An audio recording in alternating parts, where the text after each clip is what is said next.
इस महीने हो जाएगा। तो कहने का मतलब ये है कि ये चीज जो ट्वीट और फेसबुक पोस्ट है, आधिकारिक पोस्ट है, ये हम लोग पिछले साल से ही देखते आए। मई में जाकर हम लोग भी वीरों की धरती से बिलोंग करते हैं और ये आप लोग को भी पता होगा कि ये जो धरती है, बिहार तो वीर का धरती है ही। और एक चंद पंक्तियों के द्वारा मैं कुछ बोलना चाहती हूँ हमारे शिक्षक अभ्यर्थी।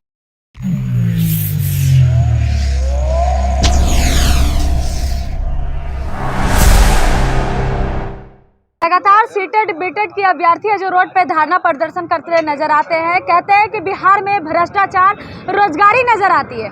आइए ऐसे में हमारे साथ शिक्षा अध्यक्ष है अनिश पांडे जी, उनसे ही बात कर लेते हैं कि आखिर बिहार में शिक्षा का अभाव है या नहीं है। देखिए, बिहार में शिक्षा व्यवस्था को लेकर के बहुत ही सरकार संवेदनशील हो गई है। कारण ये है कि आप देख रहे हैं लगातार 3.5 वर्षों से तो हम लोग रोड पर हैं ही। उसके उपरांत पिछले 1 साल से सरकार और सरकार के प्रतिनिधि कह रहे हैं कि हम शिक्षक बहाली करेंगे, लेकिन कर नहीं रहे हैं। वास्तविकता ये है कि ये सारे पोस्ट पेपर कटिंग सिर्फ सोशल मीडिया पर सरकार का वाहवाही लुटवाने पर हो गया है, और ये हम लोग के लिए दुर्दशा है। कारण ये है कि लोग जब गांव में जब देखते हैं, ठीक है सर, लोग जब गांव में देखते हैं पेपर कटिंग कि शिक्षकों की बहाली हो रही है, तो हम लोग से पूछा जाता है कि भैया कब ज्वाइनिंग हो रहा है। गांव के लोग अब ताना मारते हैं कब ज्वाइनिंग हो रहा है। तो अब बताइए कि ये तो हम लोग के लिए पेपर कटिंग भी बोल रहे हैं तो बहुत गलत कर रहे हैं। अगर उनको देना ही है, शिक्षक बहाली करना ही है, तो आप शांति से शिक्षक बहाली कीजिए। आप विज्ञप्ति निकाल दीजिए, नियमावली निकाल दीजिए, हर कुछ कर दीजिए। उसके बाद आप पेपर में प्रचार कीजिए। हम लोग आपका प्रचार करेंगे कि आरजेडी सरकार हो, जदयू की सरकार हो, भाजपा की सरकार हो, इन्होंने हमारे बहाली को दिया, हमें नौकरी दी, ये बिहार की शिक्षा व्यवस्था के लिए कुछ कर रहे हैं। इन सारे चीज़ों को सरकार को देखना होगा। पिछले दिनों शिक्षा मंत्री जी का एक ट्वीट आया है कि 7वां चरण बहाली और नियमावली के संदर्भ में उन्होंने कहा है कि इस महीने हो जाएगा। तो कहने का मतलब ये है कि ये चीज जो ट्वीट और फेसबुक पोस्ट है, आधिकारिक पोस्ट है, ये हम लोग पिछले साल से ही देखते आए। मई में जाकर के देखिएगा। मैडम, हम भी कुछ बोलना चाह रहे हैं। मई में भी पांडे जी भैया, हम भी 1 मिनट बोलना चाहे। बिहार के सीटेट बीटेट और स्टेट के लिए हम बहुत बार लड़ाई लड़े हैं, पूरा बिहार जानता है। हमारे पांडे जी अध्यक्ष हैं, ये भी लड़ाई लड़ रहे हैं। मैं ग्राउंड जीरो पे अगर कहूँ तो किसी मंत्री और अथी जहाँ भी मिलना हो तो मैं मिलता रहता हूँ, और ये भी जानते हैं, पूरा बिहार जानता है। कुछ लोग कह रहे हैं कि आंदोलन करनी चाहिए या नहीं करनी चाहिए। आपने भी हमसे प्रश्न किया कि करनी चाहिए, आपकी क्या राय है।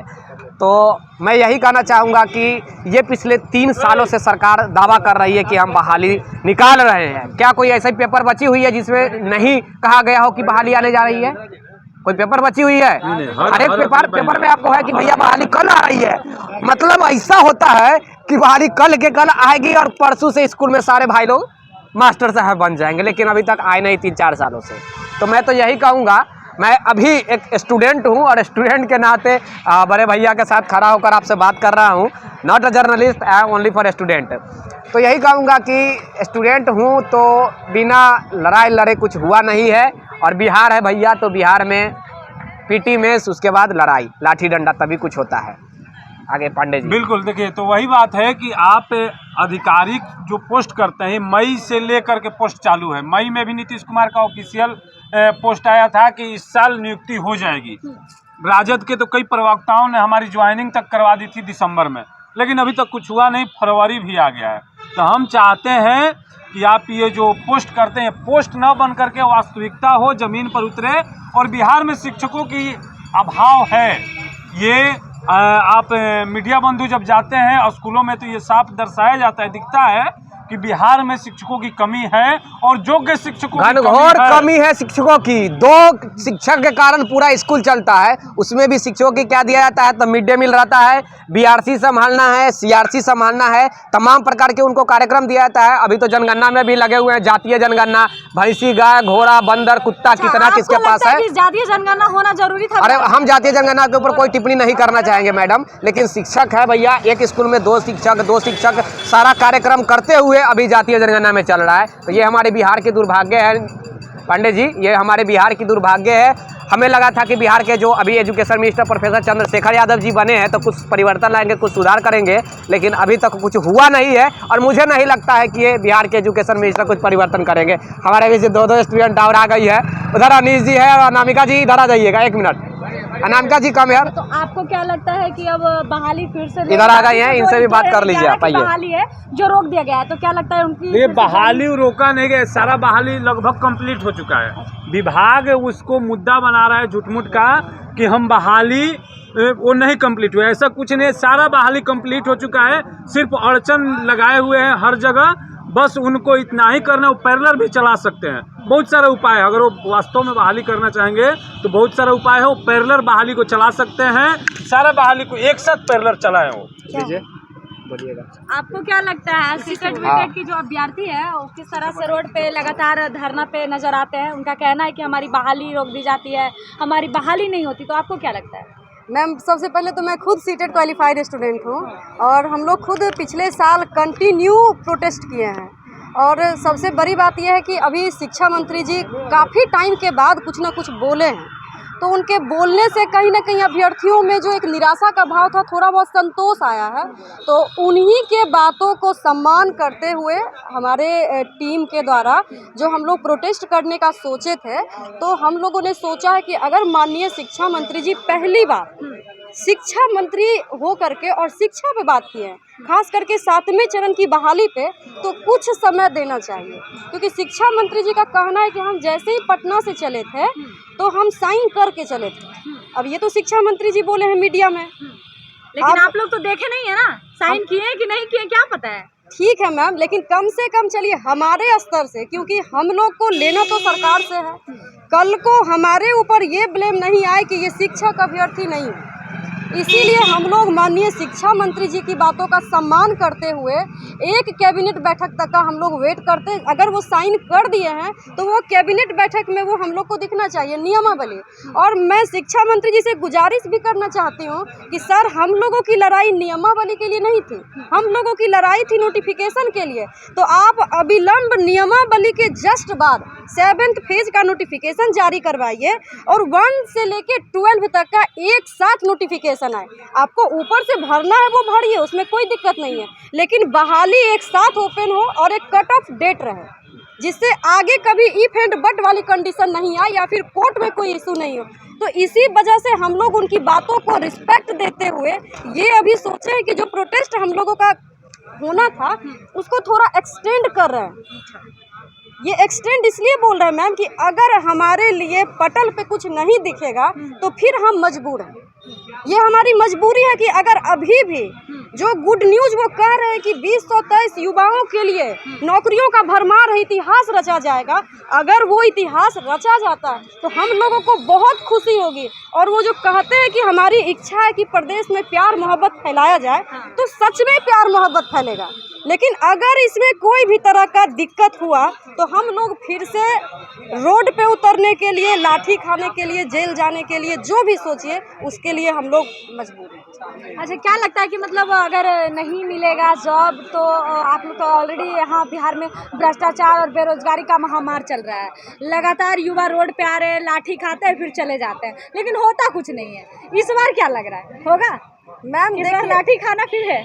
अब मैम, ये तो शिक्षा मंत्री जी की बातों को रिस्पेक्ट देने के लिए हमारे तरफ से तो कोई भी गलती नहीं है ना।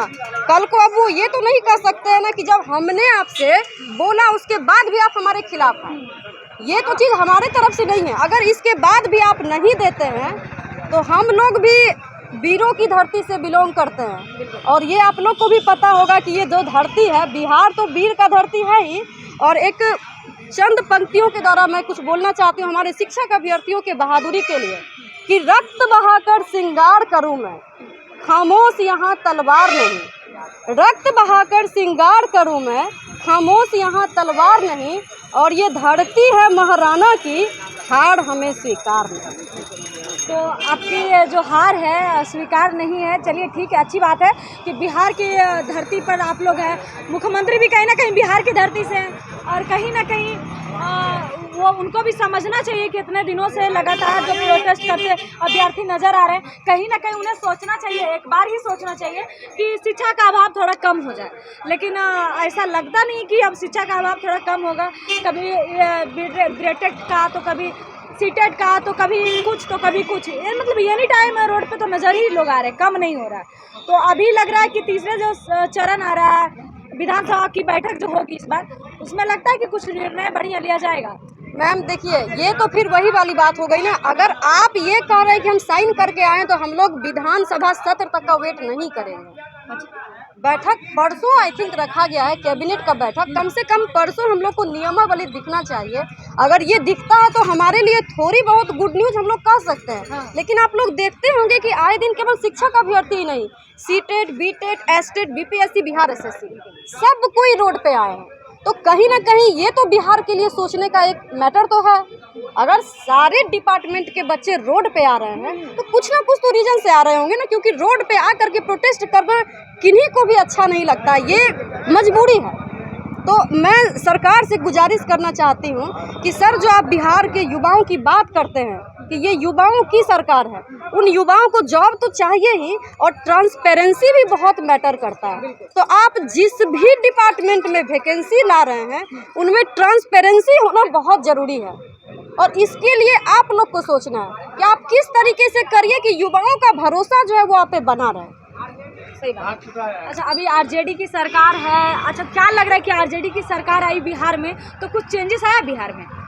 मैम अभी तक तो नहीं दिख रहा है, नहीं दिख रहा है। अभी तक तो नहीं दिख रहा है। अच्छा, क्या लग रहा है कि 2024 का इलेक्शन आ रहा है, तो कैसे आप लोग कैसा सीएम चुनेंगे ताकि बिहार का विकास करे? क्या लग रहा है कि सीएम नीतीश कुमार रहेंगे या तो फिर कोई और? मैम ये तो थोड़ा पॉलिटिकल बयान हो जाएगा, इसके लिए तो अभी हम लोग नहीं बोल सकते। आप लोग को भी सोचना, सोच समझ कर सीएम चुनेंगे ना, क्योंकि आप लोग को भी तो उसी राज्य में रहना, जिस जो राज्य का राजा थोड़ा विकासित हो, तो चुनना तो पड़ेगा आप ही लोग को। बात तो सही है मैम, और आप लोग देख भी रहे होंगे कि हम लोग में जो 7th फेज के स्टूडेंट हैं वो करीब 2019 से लेकर के और 2022 खत्म हो गया, 2023 में हम लोग एंट्री मारे हैं। इतना लंबा टाइम प्रोटेस्ट किए हैं, सोचिए क्वालिफाई होने के बाद 3-4 साल कम नहीं होता है, 5 साल में सरकार बदल जाता है। बिल्कुल सही। और अभी आप देखिए तो ये कहते हैं कि अभी अभी सरकार बदला है, बदलने के बाद भी मुखिया तो नीतीश कुमार जी है ना।